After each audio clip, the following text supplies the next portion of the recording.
चला तर मग सुरू करूया बाबांची प्रसिद्ध झालेली 18वी कथा.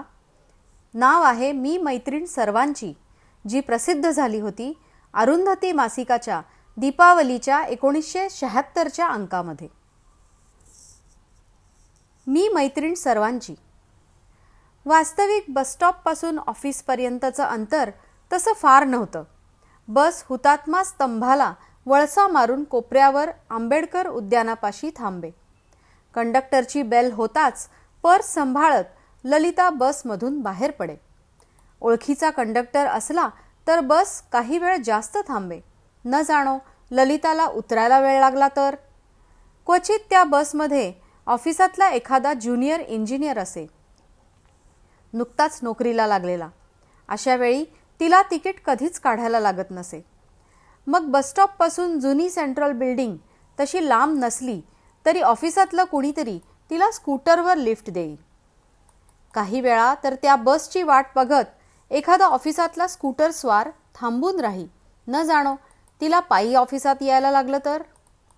स्कूटरवर ती बसली की जराशी ऐसपैस बसे. बिनदिक्कतपणे खांद्यावर हात ठेवी. त्यातून एखादा तरुण असेल तर ती क्वचित कमरेभोवती आपल्या नाजूक हातांचा विळखा घाली. तिला त्याच्यात गैर काहीच वाटत नसे. तिला वाटे लोक आपल्याला एवढे चाहतात तर आपणही काहीसं मोकळं वागलं तर कुठं बिघडलं. अशी कुणाबरोबर ऑफिसात ती आली की सगळीकडे चैतन्याचं वातावरण पसरे. सायकलचे पायटे हणत आलेले कर्मचारी कपडे ठीकठाक करत. एखादा अतिउत्साही बुटावर चक्क हात रुमालाचा फटाका मारे. ती डौलानं ऑफिसात शिरे. स्मितहास्याची मुक्तपणे उधळण करीत फिरे. हातातल्या पर्सला हेलकावा देई. क्वचित ढासळलेल्या पदराला ब्लाऊजच्या कोपऱ्यात लोटे.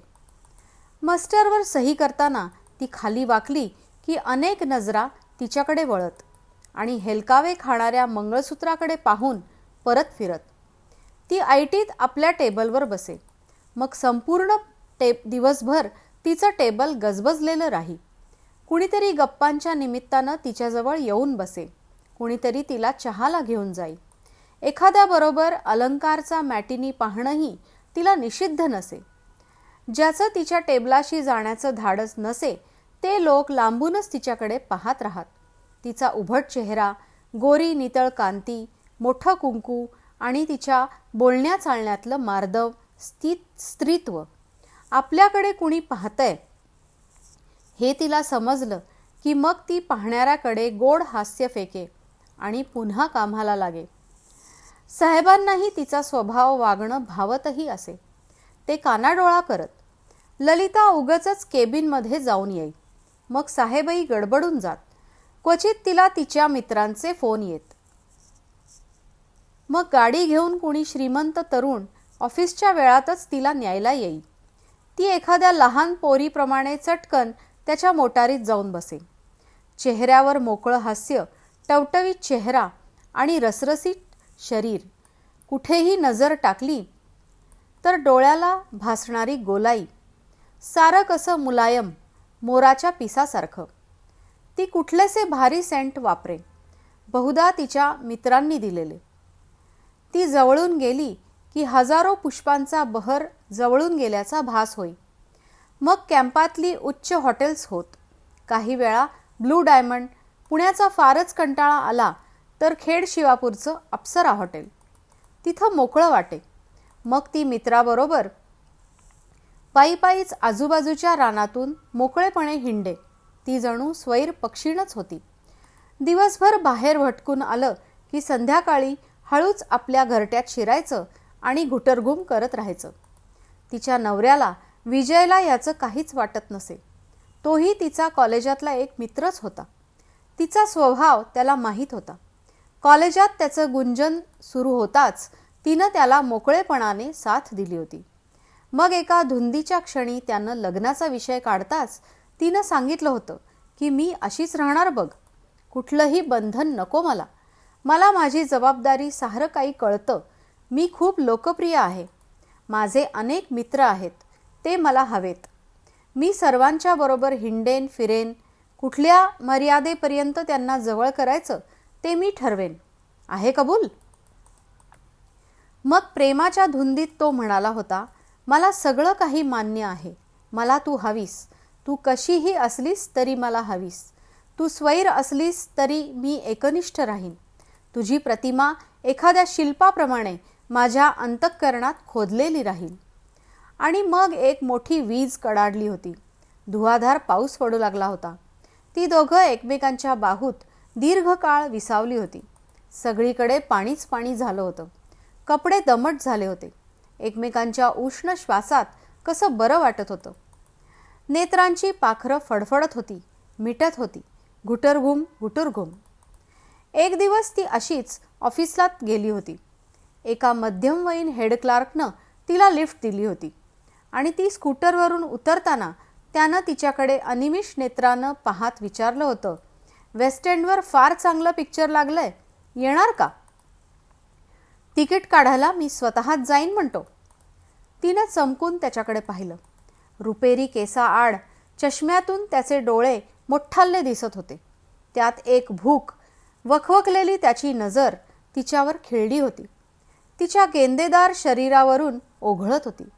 एखाद्या बिभत्स स्पर्शापासून दूर व्हावं तशी ती सरकली. डोळ्यातलं मार्दव कुठंच नाहीसं झालं. ती उन्मत्तपणे चष्म्यातून त्याचे डोळे मोठ्ठाले दिसत होते. त्यात एक भूक, वखवकलेली त्याची नजर तिच्यावर खिळली होती. तिच्या गेंदेदार शरीरावरून ओघळत होती. एखाद्या बिभत्स स्पर्शापासून दूर व्हावं तशी ती सरकली. डोळ्यातलं मार्दव कुठंच नाहीसं झालं. ती उन्मत्तपणे म्हणाली, तुमच्याबरोबर यायला मी रिकामी नाही, मला अपॉइंटमेंट आहे.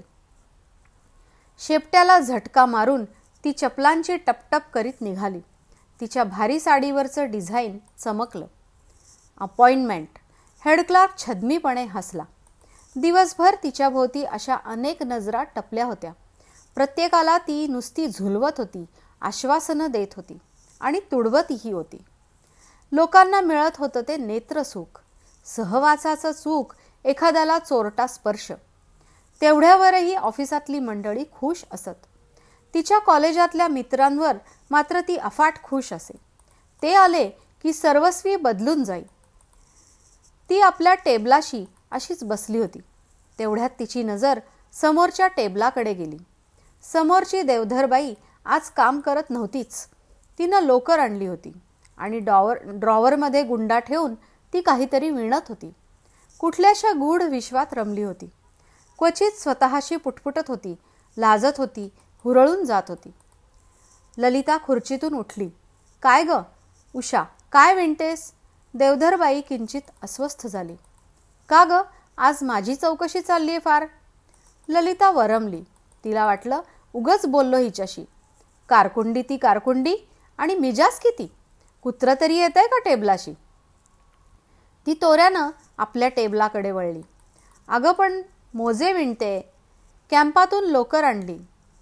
आपली तुळशीबागेतली एवढी नसते छान. सासूबाई म्हणाल्या कॅम्पातून आण. आता नाहीतरी विणायला सुरुवात केली पाहिजेच.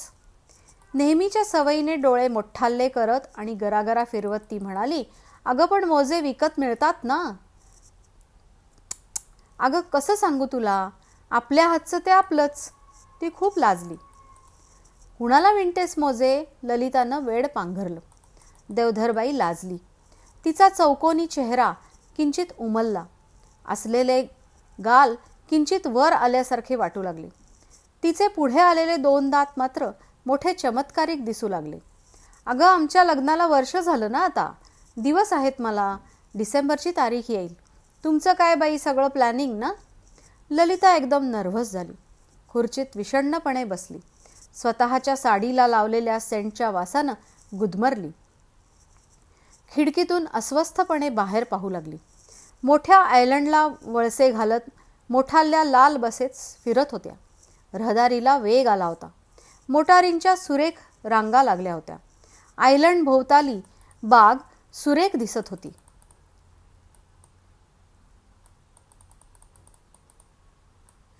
हिरव्यागार झुडपांना गोंडस फुलं लागली होती. देवधरबाई पुन्हा विणतच होती. स्वतःच्या तंद्रीत धुंद होती. स्वतःशी हसत होती. कुठल्याशा आठवणीनं पुढचे दात ओठानं झाकत होती. विणायची सुई फिरतच होती. ललिता टेबलावरच्या कोऱ्या कागदांकडे विषण्णकडे बघत राहिली. लग्नानंतरची 5 वर्ष आपण मजेत काढली. शरीराचे सगळे चोचले पुरवले, प्लॅनिंग केलं. मूल नको म्हटलं. आपलं तारुण्य ओसरेल अशी भीती वाटली. आपल्याला विजयनंही काही म्हटलं नाही. कारण या देहाचं त्यालाही आकर्षण होतंच म्हणा. त्याचाही स्वार्थ होताच. पण त्याखेरीज आपल्याला आपल्या सौंदर्याचा अभिमान जास्तच होता. एक दिवस आणि रात्र मोठ्या धुंदीत काढत असू आपण. मग पुढे दिवसा घरी बसून कंटाळा येऊ लागला. म्हणून ही नोकरी धरली, ती सुद्धा चैनीसाठी. बाई, चहाला येता का? ज्युनियर इंजिनियर उमराणीच्या आवाजानं ती एकदम दचकली. पदर सावरत ती कशी तरी म्हणाली, आय एम सॉरी, माझी प्रकृती ठीक नाही, आणि विषण्णपणे टेबलावर मारलेल्या रेघोट्यांकडे पाहत राहिली. उमराणी अवाकपणे निघून गेला. आतापर्यंत ललितानं त्याच्याबरोबर अनेक वेळा चहा घेतला होता. अन्नपूर्णेतला वडा, इराण्याकडचा कोक किंवा क्वालिटीचा आईस्क्रीम. ऑफिसातली सगळी टेबलं ओस पडली होती. सगळेजण चहाला गेले होते. ऑफिसात ती एकटीच सुन्नपणे बसून राहिली होती. ती घाणेरडी टेबलं, त्यावर पसरलेल्या फाईली, शाईनचे अनंत दाग आणि साऱ्या ऑफिसवरची एक सुतकी कळा. विजयचं मन आपण ओळखलंच नाही. तारुण्याच्या धुंदीत सौंदर्याच्या जोरावर आपण सगळ्या तरुणांवर जणू राज्य केलं, खेळवलं, तुडवलं. पण आपल्या नवऱ्याचं मन आपल्याला कळलंच नाही. आपला एवढा जिवलग सखा, आपल्याशी एकनिष्ठ राहणारा आपला खरा प्रियकर, त्याची आपण सारी प्रतारणाच केली. दोघांनी नुसता उपभोगच घेतला. शरीरातलं रक्त पेटवलं, कणाकणातून वासनेची स्फुल्लिंग फुलवली, परस्परांच्या शरीराची शांती केली, पण मूल होऊ दिलं नाही. समोरच्या उशाला जे सुख मिळतंय ते आपण मिळवू शकत नाही. कारण आपण म्हणजे नुसती फुलराणी, गोऱ्या कातडीची गुलाबी परी, आसमानातून उतरलेली परी, गूढ गर्भढगातून उतरलेली परी. आपण जाऊ तिथं सदा वसंत गोड मधुर गुंजन. पर्यांना कुठे दुसरं जीवन असतं. त्यांनी नुसतं मनोरंजन करायचं, गात्रीच शांतवन करायचं, सुखाच्या परमोच्च बिंदूपर्यंत पोहोचायचं. विजयला सांगून आपण आपलं मित्रमंडळ ठेवलं. त्यांच्याबरोबर नाना प्रकारची सुख उपभोगली. ऑफिसातल्या लोकांबरोबर चहा घेतला, गप्पा मारल्या, क्वचित थोड्या चावटसुद्धा. पण आज हेडक्लार्कची नजर काही वेगळीच होती. हे लोक मला काय समजतात? मी तशी नाही. मी फ्री आहे, पण तशी नाही. ललिता ओठांवर ओठ घट्ट दाबून उठली. तिनं आता वेगळाच निश्चय केला होता. तिनं घाईघाईने रजेचा अर्ज रखडला आणि हेडक्लार्कच्या टेबलवर फेकून त्याच्या कुत्सित नजरेला झुगारून ती बाहेर पडली. आजपासून विजयचं सगळं ऐकायचं. स्वच्छंदी जीवन आतापासून सोडलंय. माझे मित्र तोडले आहेत. मला माझ्या रक्तामांसाचं, माझं आणि विजयचं मूल मला आता पाहिजे. बेंगलोर, म्हैसूर, उटी कुठेतरी महिनाभर राहून माझं विस्कटलेलं जीवन मला सावरायचं आहे. सागरगोटे माझे मीच फेकले, पण उचलणारी मीच आहे. विजयकडे मला गेलंच पाहिजे. विजय, माझ्या एकटीचा विजय. ललितानं घाईनं पाय उचलले. ती गेटकडे जाऊ लागली. कुणीतरी तिला लिफ्ट देऊ केली. त्याच्याकडे न पाहताच ती पुढे जाऊ लागली. तिचा गोरापान चेहरा घामानं निथळला होता. एकच आस लागली होती, ती विजयची. त्याला ऑफिसातच गाठायचं तिनं ठरवलं होतं. दुपारच्या उन्हानं रस्ता पेटला होता. जागोजागचं डांबर वितळलं होतं. बसस्टॉपवर रांगा लागल्या होत्या. बोडकी दुपार आग पाखडत होती. रिक्षा ओळीनं उभ्या होत्या. ललितानं डोळ्यावरचा गॉगल सरकवला. नगर रस्त्यावरचा एक कंपनीकडे भरधावपणे रिक्षा धावू लागली. ती रिक्षेत शांतपणे बसली होती. डोक्यात विजयखेरीज दुसरे विचार नव्हते. अभावितपणे तिची नजर कॉलेजकडे गेली. क्षणार्धात त्या 4 वर्षांच्या सुखद आठवणी, ते दाट वृक्ष आणि मुग्ध वेली, लता मंडप, टवटवीत फुलं आणि हिरवळीचा गारवा. ह्या कॉलेजात आपण बुद्धिबळाचे अनेक डाव मांडले, अनेकांवर मात केली. कॉलेजच्या चॅम्पियन होतो आपण. विजय खूप वेळा आपल्याशी खेळायला बसे. आपली एक एक चाल पाहिली की म्हणे, ललिता, तुला चेक देणे फार डिफिकल्ट आहे. मग आपण त्याच्या गहिऱ्या डोळ्याला डोळा देत असू. क्षणभर आपण कुठे आहोत याचं भानही नसे आपल्याला. ललितानं स्वतःला त्या गोड आठवणीतून सावरलं. आता थंड कोक घ्यावा त्या पूर्वीच्या हॉटेलात. घसा कसा सुकून गेलाय. तिनं रिक्षा थांबवली आणि ती हॉटेलात शिरली. आत शिरल्यावर कसं थंड वाटलं. वातावरण मोठं मधुर होतं. उच्च अभिरुचीचं सुरेख कार्पेट, खुर्च्या, टेबल, हॉटेलात मंद उजेड, हळू आवाजातली सर्वांची बोलणी, टेपवर फिरणारं पश्चिमी संगीत. ओ, दॅट मस्ट बी ह्युगो मॉन्टेग्रो. काय सुरेख ट्यून आहे. कोक पिता पिता तिनं हॉटेल निहाळायला सुरुवात केली. खूप वर्षांनी ती येत होती. बरंचसं नवीन वाटत होतं. कॉलेजातली पोरं सिगरेट ओढत होती. त्यांच्याबरोबर काही मुली पण होत्या. एकीच्या हातात सिगरेटसुद्धा होती. पलीकडच्या हॉलमध्ये बरीच टेबलं होती. पांढरे कपडे परिधान केलेले वेटर्स लगबगीनं फिरत होते. अदबीनं उभे होते. पलीकडच्या खुर्चीवर चाललेली कुजबूज थांबली होती. एक देखणी मुलगी खुर्चीतून उठली. गुलाबी गोरा रंग, बॉब केलेले सुरेख केस, वन पीस, खूप मोठा व्ही कट, डोळ्यातून ओसंडणारं मादक तारुण्य. ललिता पाहतच राहिली. ओ, शी इज अ ब्युटी. तिच्या कमरेला विळखा घालून कोणीतरी उमदा तरुण बाहेर पडला. पुन्हा पुन्हा तिच्या कानाशी कुजबुजत, तिच्या कमरेभोवती आपली बोटं घट्ट करीत. विजयच होता तो. ललिताच्या विस्फारलेल्या डोळ्यांसमोर हॉटेल गरकन फिरलं. पायाखालचं कार्पेट निसटलं.